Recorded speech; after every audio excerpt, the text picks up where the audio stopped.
Dear chairpersons and colleagues, I thank my team for the contribution to this study. Osteoporosis is a huge burden. Up to half of the population aged 50 years or more are affected by vertebral compression fractures, and more than one-third of the postmenopausal vertebral compression fractures in women who are non-osteoporotic on DEXA. Underdiagnosis is the main reason for the highly prevalent untreated osteoporosis, which results in fractures.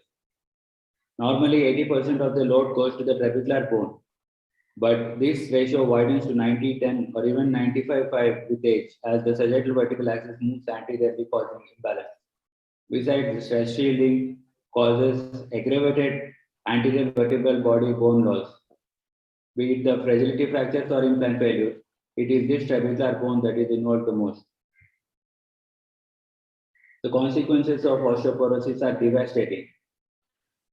Maybe the chronic low back pain, be it the vertebral compression fractures, implant-related complications with the incidence as high as 60%, which include the pedicle screw loosening, case subsidence, pseudoarthrosis, junctional failure, the proximal junctional kyphosis with an incidence as high as 30%, and sagittal imbalance. Health and economic burden is highly significant after a fragility fracture. The risk of mortality increases by 15 times, and morbidity affects activity of daily life activities and quality of life, as they are trapped into a vicious cycle of fatigue, reduced nutrition intake, and immobility due to the pain, compression sequelae, or deformity and sagittal balance.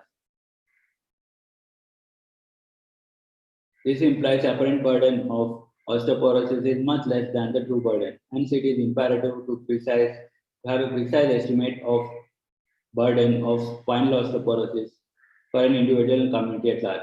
Standard protocols which recommend DEXA and its limitations are often discussed but disregarded, be it the overestimated vertebral bone mineral density or discordant related confusions. World Health Organization clearly suggested the reason for the considering DEXA as gold standard as it was the dominant technology back then. And they recommended hip DEXA.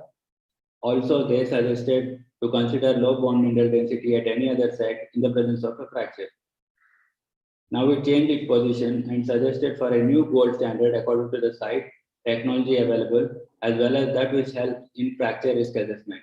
In spite of these concerns, nothing has been done globally for a better evaluation of spinal bone mineral density. With this background, we did this study considering QCT as the gold standard for spinal osteoporosis. Ours is a prospective comparative study comprising 780 postmenopausal women randomly assigned to QCT and DEXA. 447 underwent QCT and 271 underwent DEXA. The following are the exclusion criteria. There is no significant difference between the age distribution of the two groups. The age distribution curves are similar. The mean ages and the ranges of the ages are also similar. There is a statistically significant difference between QCT and DEXA with respect to the means and modes of the T-scores. The means and modes of QCT are much less than -2.5. There was a highly significant difference between the T-scores of QCT and DEXA, and the bell curves plotted to illustrate the distribution of T-scores depict the peak of the QCT curve is in osteoporotic zone, while the peak of the DEXA curve is in osteopenic zone. While the proportion of the non-osteoporotic or normal women are much higher in DEXA than in QCT group. So among those who were screened, almost 60% in QCT group are osteoporotic, and almost 70% of the DEXA group are not osteoporotic.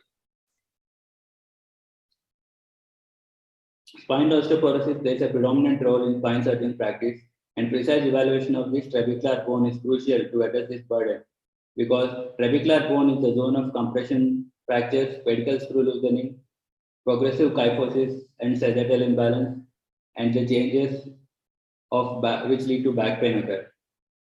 Vertebral trabecular bone takes the main spotlight in the context of spinal osteoporosis, and optimum trabecular bone density is critical for the success of spinal fusion.